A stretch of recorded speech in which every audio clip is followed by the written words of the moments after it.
Prepare a profile of Vaikom Muhammad Basheer making use of the hints given below. അതായത് വൈക്കം മുഹമ്മദ് ബഷീർ, ആ വായിച്ചാൽ തന്നെ നമുക്ക് മനസ്സിലാവും വൈക്കം മുഹമ്മദ് ബഷീറിൻ്റെ ഒരു പ്രൊഫൈൽ തയ്യാറാക്കാനാണ് പറഞ്ഞത്. അതിൻ്റെ ഹിൻസ് താഴെ നൽകിയിട്ടുണ്ട്, അത് ഡെവലപ്പ് ചെയ്യാനാണ് പറഞ്ഞത്. അപ്പോൾ നമ്മൾ ആദ്യം തന്നെ ആ ഹിൻസൊക്കെ ഒന്ന് വായിക്കാം. ആദ്യം ബോൺ എന്നാണ് തന്നത്. ബോൺ എന്ന് പറഞ്ഞാൽ ജനനം എന്നാണ് അർത്ഥം. അപ്പോൾ മൂപ്പര് ജനിച്ച ഡേറ്റും വർഷമൊക്കെയാണ് നേരെ തന്നത്, 21 ജനുവരി 1908. ഇനി രണ്ടാമത് തന്നത് പ്ലേസ് ഓഫ് ബർത്ത് ആണ്, അതായത് ജന്മസ്ഥലം എന്നാണ് അതിൻ്റെ അർത്ഥം. അപ്പോൾ ജനിച്ച സ്ഥലം തന്നിട്ടുണ്ട്, തലയോലപ്പറമ്പ് എന്ന് പറഞ്ഞിട്ടുണ്ട്, പിന്നെ കേരള എന്നും തന്നിട്ടുണ്ട്. ഇനി ഫേമസ് ആസ് എന്ന് പറഞ്ഞാൽ അദ്ദേഹം ആരാണ് എന്നുള്ളതാണ്, അതായത് എന്ത് ജോലി അല്ലെ ഏത് മേഖലയിലാണ് അദ്ദേഹം പ്രശസ്തൻ എന്നുള്ളതാണ് കാണിച്ചിട്ടുള്ളത്. അപ്പോൾ ഇവിടെ അദ്ദേഹത്തിൻ്റെ നേരെ എഴുതിയിട്ടുള്ളത് റൈറ്റർ, ഫ്രീഡം ഫൈറ്റർ എന്നാണ്. ചില ആളുകൾക്ക് അത് പോയറ്റ് എന്നായിരിക്കും, ചില ആളുകൾക്ക് പ്ലേ റൈറ്റ് എന്നായിരിക്കും, ചില ആളുകൾക്ക് കുറേ ഉണ്ടാവും. നമ്മുടെ രവീന്ദ്രനാഥ ടാഗോറിൻ്റെ കേസിലാണെങ്കിൽ റൈറ്ററാണ്, അതേപോലെ തന്നെ പോയറ്റാണ്, പിന്നെ പെയിൻറ്ററാണ്, അതേപോലെ സോങ് കമ്പോസറാണ്, പ്ലേ റൈറ്റ് ആണ്, ഇങ്ങനെ കുറേ കാര്യങ്ങളുണ്ട്. അപ്പോൾ ചില ആളുകൾക്ക് കുറേ എണ്ണം കൊടുക്കും, ചില ആൾക്ക് 2 എണ്ണാവും, ചില ആൾക്ക് 1 ആവും. അതൊക്കെ നിങ്ങൾ നോക്കുക. ഇനി ചിലപ്പോൾ ഇതിൻ്റെ കൂടെ തന്നെ നിങ്ങൾക്ക് നാഷണാലിറ്റി എന്ന് പറഞ്ഞൊരു കോളം കൂടി തരലുണ്ട്. നാഷണാലിറ്റി എന്ന് പറഞ്ഞാൽ അയാൾ ഏത് രാജ്യക്കാരനാണ് എന്നുള്ളതാണ്. ഇപ്പോൾ നമ്മളൊക്കെ ഇന്ത്യൻ എന്നാണല്ലോ പറയുക. അതേപോലെ പാകിസ്ഥാനാണ് പാകിസ്ഥാനി എന്ന് പറയും, ആഫ്രിക്കയിലാണ് ആഫ്രിക്കൻ എന്ന് പറയും, അതേപോലെ തന്നെ യൂറോപ്പിലാണ് യൂറോപ്യൻ എന്ന് പറയും, ഇംഗ്ലണ്ടിലാണ് ഇംഗ്ലീഷ് എന്ന് പറയും, ചൈനയിലാണ് ചൈനീസ് എന്ന് പറയും, അമേരിക്കയിലാണ് അമേരിക്കൻ എന്ന് പറയും, ബ്രസീലാണ് ബ്രസീലിയൻ എന്ന് പറയും. അപ്പോൾ അങ്ങനെ നാഷണാലിറ്റിയാണ്, രാജ്യത്തിൻ്റെ പേരിൽ ഇതിൻ്റെ ഏത് രാജ്യക്കാരനെന്നുള്ള രീതിയിലാണ് എഴുതേണ്ടത്. അപ്പോൾ അങ്ങനെയുള്ള ചോദ്യം വരലുണ്ട്. വന്നിട്ടില്ലെങ്കിലും അത് നിങ്ങൾ എഴുതണം. അത് ഞാൻ പറഞ്ഞിട്ട് എങ്ങനെ എഴുതേണ്ടത് എന്നുള്ള കേട്ടോ. പിന്നെ അതിൻ്റെ അടിയിലായിട്ട് നിങ്ങൾക്ക് മേജർ വർക്ക്സ് എന്നാണ്. ചിലപ്പോൾ വർക്ക്സ് എന്ന് മാത്രമേ ഉണ്ടാവുള്ളൂ. അതെന്താ സംഭവം എന്ന് വിചാരിച്ചാൽ ഇദ്ദേഹം എഴുതിയിട്ടുള്ള കൃതികളുടെ പേരുകളാണ്. അവിടെ ബാല്യകാല സഖി, അതേപോലെ ഇന്റുപ്പാപ്പൻ്റെ ആനുണ്ടായിരുന്നു, അതേപോലെ പാത്തുമ്മയുടെ ആട് എന്നൊക്കെ കണ്ടില്ലേ. അപ്പോൾ ചിലത് ചിലപ്പോൾ 1 തരുള്ളൂ, ചിലപ്പോൾ 2 തരും, ചിലപ്പോൾ കുറേ തരും. ഓക്കെ, അതൊക്കെ അനുസരിച്ച് ചിലപ്പോൾ മാറും കേട്ടോ. ഇനി അവാർഡ്സ്, അദ്ദേഹത്തിന് കിട്ടിയിട്ടുള്ള പുരസ്കാരങ്ങളാണ്. ചില ആളുകളുടെ കേസിൽ അവാർഡ് തരില്ല, ചിലർക്ക് തരും. ഓക്കെ, അപ്പോൾ തന്നിട്ടുണ്ടെങ്കിൽ എഴുതിയാൽ മതി. അപ്പോൾ ഇവിടെ ബഷീറിൻ്റെ കേസിൽ പത്മശ്രീ തന്നിട്ടുണ്ട്, കേരള സാഹിത്യ അക്കാദമി അവാർഡ്, അങ്ങനെ കുറച്ച് അവാർഡുകളൊക്കെ പേരുകളൊക്കെ തന്നിട്ടുണ്ട്. പിന്നെ ഡെത്ത് എന്ന് പറഞ്ഞാൽ അറിയാലോ, മരണമാണ്, മരിച്ച ഡേറ്റ് ആണ് തന്നത്. ചില ആളുകളുടെ കേസിൽ മരിച്ച സ്ഥലം കൂടി തരും കേട്ടോ. ഇനി നമുക്ക് ഇങ്ങനെ ഒരു ചോദ്യത്തിന് എങ്ങനെ ഉത്തരം എഴുതാൻ നോക്കാം. അപ്പോൾ ആദ്യം തന്നെ നമ്മൾ ഈ സ്ട്രക്ചറാണ് പഠിക്കേണ്ടത്. ഇപ്പോൾ നിങ്ങൾ സ്ക്രീനിൽ കാണുന്ന സ്ട്രക്ചർ, ഈ സ്ട്രക്ചർ നിങ്ങൾ കാണാതെ പഠിക്കുക. എന്നിട്ട് എന്ത് വിചാരിച്ചാൽ ഇത് വെച്ചിട്ട് 1-2 എക്സാമ്പിൾസ് എഴുതി നോക്കണം നിർബന്ധമായിട്ട് കേട്ടോ. ഇവിടെ ഏറ്റവും ടോപ്പിൽ നമ്മൾ പ്രൊഫൈലിൽ name of the writer heading ആണ് കേട്ടോ. അവിടെ നിങ്ങൾ എന്ത് വിചാരിച്ചാൽ നേരത്തെ വൈക്കം മുഹമ്മദ് ബഷീറാണ്, വൈക്കം മുഹമ്മദ് ബഷീർ, രവീന്ദ്രനാഥ ടാഗോറാണ്, രവീന്ദ്രനാഥ ടാഗോർ, ആൻറ്റൺ ചെക്കോവാണ്, ആൻറ്റൺ ചെക്കോവ്, എന്താണോ പേര് ആ പേര് മാത്രം എഴുതിയിടുക, എന്നിട്ടൊന്ന് അണ്ടർലൈൻ ചെയ്യുക. ഓക്കെ, ഇനി നമ്മൾ എഴുതി തുടങ്ങുമ്പോൾ അതേപോലെ ഫസ്റ്റ് പാരഗ്രാഫ് തന്നെ തുടങ്ങും. ഒറ്റ പാരഗ്രാഫിലാണ് ഇത് എഴുതേണ്ടത്. അതിൽ ആ നെയിം എന്ന് ബ്രാക്കറ്റ് കണ്ടില്ലേ, ആ ബ്രാക്കറ്റിലുള്ളടത്തൊക്കെ നമുക്ക് പുതിയ സാധനങ്ങൾ വെക്കാനുള്ളതാണ് കേട്ടോ. അപ്പോൾ അവിടെ നിങ്ങൾ ആ നെയിം എന്നുള്ളടത്ത് ഇതേ പേര് തന്നെ മേലെ എഴുതി. അപ്പം ആൻറ്റൺ ചെക്കോവാണ്, ആൻറ്റൺ ചെക്കോവ്, വൈക്കം മുഹമ്മദ് ബഷീറാണ്, വൈക്കം മുഹമ്മദ് ബഷീർ, അത് എഴുതുന്നു. എന്നിട്ട് നിർബന്ധമായിട്ട് ഒരു കോമ ഇടുക. അവിടെ കണ്ടല്ലോ നിങ്ങൾ സ്ക്രീനിൽ, അതേപോലെ ഒരു കോമ നിങ്ങൾ ഇടണം. എന്നിട്ട് അതിൻ്റെ കൂടെ തന്നെ പോപ്പുലർ എന്ന് എഴുതുക. എന്നിട്ട് അവിടെ ബ്രാക്കറ്റിൽ ഞാൻ നാഷണാലിറ്റി എന്ന് എഴുതിയണ്ടില്ലേ, ആ നാഷണാലിറ്റി എന്നതിന് പകരം നിങ്ങൾ ഇയാൾ ഏത് രാജ്യക്കാരനാണോ അതിന് യോജിച്ച ഒരു എന്ത് ചെയ്യുക, നാഷണാലിറ്റി കൊടുക്കുക. അപ്പം വൈക്കം മുഹമ്മദ് ബഷീർ, രവീന്ദ്രനാഥ ടാഗോർ, ഇവരൊക്കെ ഏത് രാജ്യക്കാരാ, ഇന്ത്യക്കാരല്ലേ. അപ്പം നിങ്ങൾക്ക് എന്ത് ചെയ്താൽ ഇന്ത്യൻ എന്ന് എഴുതിയാൽ മതി. ഓക്കെ, ഇന്ത്യൻ എന്ന് എഴുതുമ്പോൾ ക്യാപിറ്റൽ എഴുതണം, ശ്രദ്ധിക്കുക. ഇനി വില്യം വേർഡ്സ്വർത്ത്, അതേപോലെ തന്നെ മറ്റുള്ള ഇങ്ങനെ കുറച്ച് ആൾക്കാരുണ്ടായില്ലേ, ആ വില്യം വേർഡ്സ്വർത്ത് ഒക്കെ ഏത് രാജ്യക്കാരനാണ്, നമ്മുടെ ഇംഗ്ലീഷാണ്. അപ്പോൾ ഇംഗ്ലീഷ് എന്ന് എഴുതണം. ഇവിടെ നമ്മൾ എന്ത് ചെയ്യുന്നു, വൈക്കം മുഹമ്മദ് ബഷീറിനാണെങ്കിൽ വൈക്കം മുഹമ്മദ് ബഷീർ എന്ന് എഴുതുന്നു, കോമ എഴുതുന്നു, പോപ്പുലർ എന്നിടുന്നു, എന്നിട്ട് പോപ്പുലർ ഇന്ത്യൻ എന്ന് എഴുതുന്നു. ഇനി നമ്മളപ്പുറത്തെ നോണാസ് എന്ന് പറഞ്ഞിട്ട് കുറച്ച് സാധനങ്ങൾ കണ്ടില്ലേ, writer, short story writer, freedom fighter എന്നൊക്കെ. അപ്പോൾ അതാണ് ഇവിടെ എഴുതേണ്ടത്. ബ്രാക്കറ്റ് ഒന്നും എഴുതരുത് കേട്ടോ, നേരെ എഴുതണം, ബ്രാക്കറ്റൊക്കെ ഒഴിവാക്കിയിട്ട്. അപ്പം popular Indian writer and freedom fighter, അല്ലെങ്കിൽ popular Indian short story writer and freedom fighter എന്ന് എഴുതുക. ഓക്കെ, തീർന്നില്ല.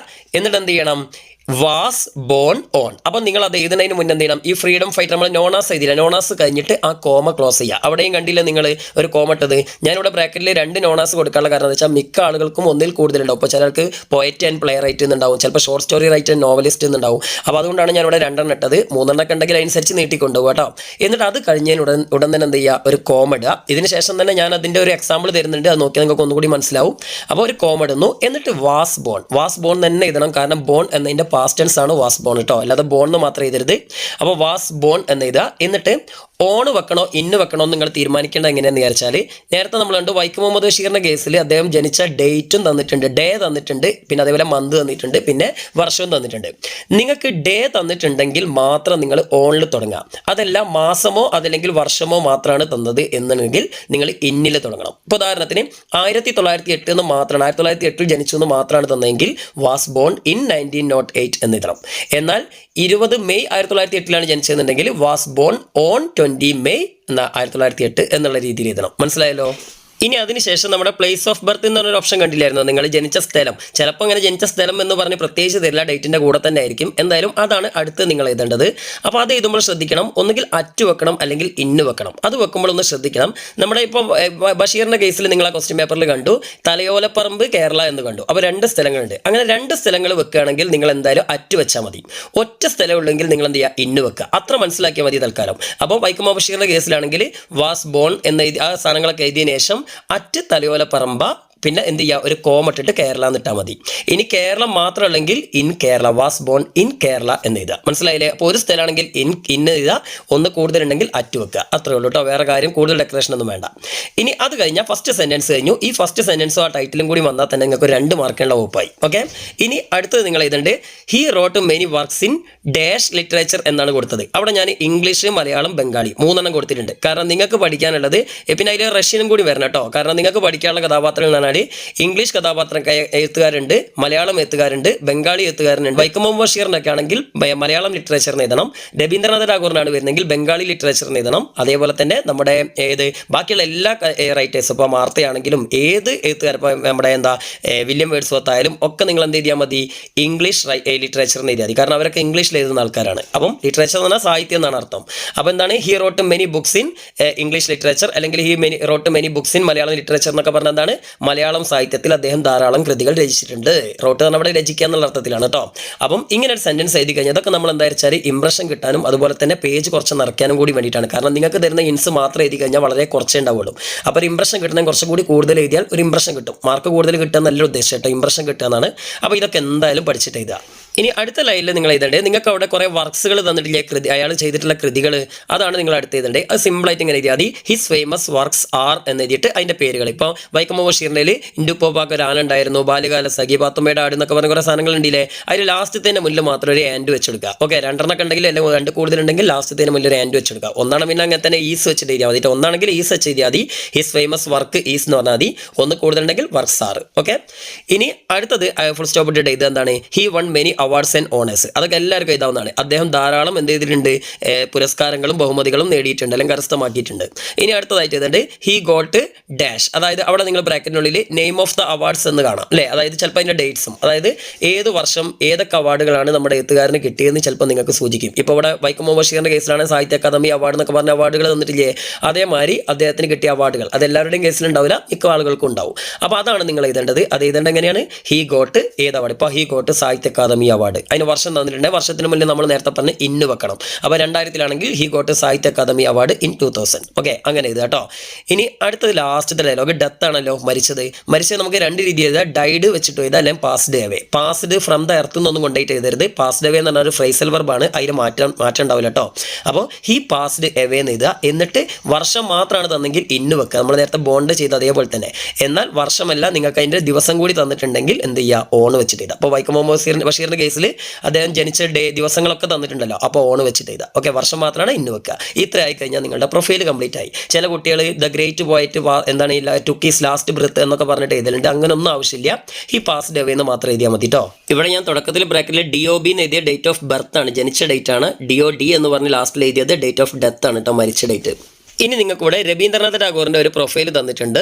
അപ്പോൾ ഇത് നമ്മൾ നേരത്തെ പറഞ്ഞ അതേ മോഡൽ, ഇപ്പോൾ നമ്മൾ പറഞ്ഞിട്ടുള്ള അതേ മോഡലാണ് ചെയ്തിരിക്കുന്നത്. ഈ ഒരു മോഡൽ നന്നായിട്ട് പഠിച്ചതിന് ശേഷം നിങ്ങൾ എന്ത് വിചാരിച്ചാൽ നമ്മുടെ മോഡൽ ക്വസ്റ്റിന് വന്ന വൈക്കം മുഹമ്മദ് ബഷീറിൻ്റെ പ്രൊഫൈൽ ഉണ്ടല്ലോ, അതൊന്ന് ചെയ്ത് നോക്കുക. അങ്ങനെ ചെയ്ത് നോക്കിയാലേ നിങ്ങൾക്ക് ഇത് തലയിൽ നിൽക്കുകയുള്ളൂ, എല്ലാം ചെയ്ത് നോക്കണം. അപ്പോൾ നമുക്കിത് നോക്കാം. രവീന്ദ്രനാഥ ടാഗോറിന് ഹെഡിങ് കൊടുത്തിട്ട് അണ്ടർലൈൻ ചെയ്തിരിക്കുന്നുണ്ടല്ലോ, അതേമാതിരി ചെയ്യാം. അതിനുശേഷം വീണ്ടും നമ്മൾ അതേ എഴുത്തുകാരൻ്റെ പേര് രവീന്ദ്രനാഥ ടാഗോർ തന്നെ എഴുതി. അതിനുശേഷം ഒരു കോമട്ട് കണ്ടില്ലേ, ആ കോമ എന്തായാലും ഇടണം. അങ്ങനെ കോമട്ട് കഴിഞ്ഞാൽ ആ ഒരു അർത്ഥം ക്ലിയർ ആവുള്ളേ.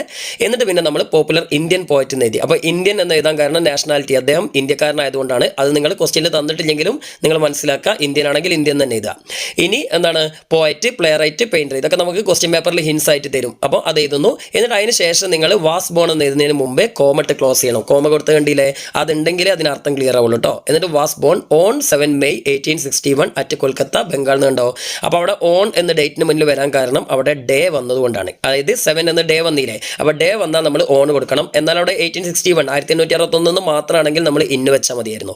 ഇനി അതേപോലെ തന്നെ കൊൽക്കത്ത, ബംഗാൾ 2 സ്ഥലം വന്നുകൊണ്ടാണ് നമ്മൾ അറ്റ് വെച്ചത്. ഒറ്റ സ്ഥലം കൽക്കത്തയെന്നോ അല്ലെങ്കിൽ ബംഗാളെന്നോ മാത്രം വരികയാണെങ്കിൽ നമുക്ക് ഇന്ന് വെച്ചാൽ മതിയായിരുന്നു. ഓക്കെ, അപ്പോൾ ഈ സെൻറ്റൻസിന് അർത്ഥം എന്താ, പ്രശസ്ത ഇന്ത്യൻ കവിയും നാടകകൃത്തും അതുപോലെ തന്നെ പെയിന്ററുമായിട്ടുള്ള രവീന്ദ്രനാഥ ടാഗോർ 1861 മെയ് 7 ബംഗാളിലെ കൊൽക്കത്തയിൽ ജനിച്ചു. ഓക്കെ, ഇനി അടുത്തത് he wrote many works in Bengali literature. അദ്ദേഹം ഒരു ബംഗാളുകാരനായതുകൊണ്ടാണ് ബംഗാളി എന്ന് പറഞ്ഞത്. ഇപ്പോൾ ബംഗാളി സാഹിത്യത്തിൽ അദ്ദേഹം ഒരുപാട് കൃതികൾ രചിച്ചിട്ടുണ്ട്. His famous works are Gora and Gitanjali. അദ്ദേഹത്തിന്റെ പ്രശസ്ത കൃതികൾ ഗോരയും ഗീതാഞ്ജലിയാണ്. He won many awards and honours. ഒരുപാട് പ്രശസ്തികളും പുരസ്കാരങ്ങളും അദ്ദേഹത്തിന് കിട്ടിയിട്ടുണ്ട്. He got Nobel prize in literature in 1913. അദ്ദേഹത്തിന് 1913 നോബൽ സമ്മാനം ലഭിച്ചിട്ടുണ്ട്. അപ്പോൾ അവിടെ നിങ്ങൾ ശ്രദ്ധിക്കുക, 1913 എന്നുള്ളത് വർഷം മാത്രം തന്നുകൊണ്ടാണ് നമ്മൾ ഇന്ന് വെച്ചത് കേട്ടോ. ഇനി അടുത്ത് he passed away. Passed away എന്ന് പറഞ്ഞാൽ ഡൈഡ്, മരിച്ചു എന്നാണ് അർത്ഥം. He passed away on 7 August 1941. അവിടെയും നമ്മൾ 1941 മാത്രമായിരുന്നെങ്കിൽ ഇന്ന് വെക്കണമായിരുന്നു. പക്ഷെ ഇവിടെ 7 എന്ന ഡേ കൂടി തന്നുകൊണ്ടാണ് ഓൺ വെച്ചത് കേട്ടോ.